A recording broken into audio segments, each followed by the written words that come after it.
at the 5 steps you can take as a new leader to quickly assert yourself and begin to build the trust you need to be effective. In our scenario, your group is having its first meeting. In the initial videos, we talked about the first 2 steps you can take as you open the meeting and start to get organized.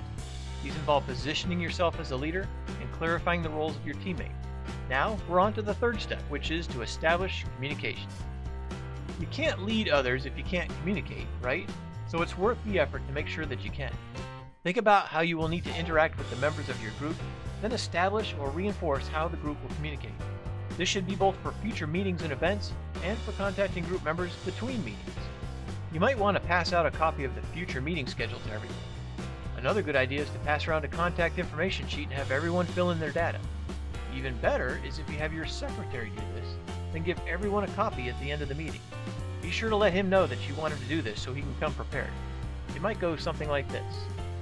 Okay, so for the future, we'll plan to meet every Tuesday at 4 o'clock in this room, just as we've done in the past. I've already confirmed room reservations for the next 6 months. Here's a copy of our meeting schedule.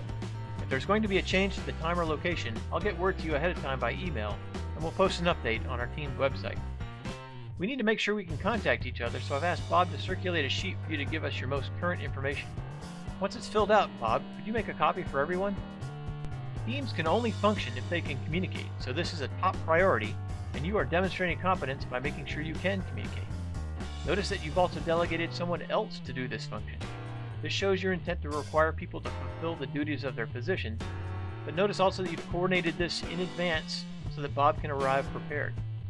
Finally, notice that everyone ends up with immediate physical evidence in their hands that you're getting the group organized in a way that will help them as individuals.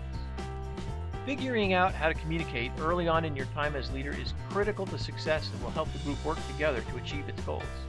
It took a little advanced coordination, but now you have a good start on it, and it's time to move on to the next step, setting the vision and goals of the group. Thanks for watching.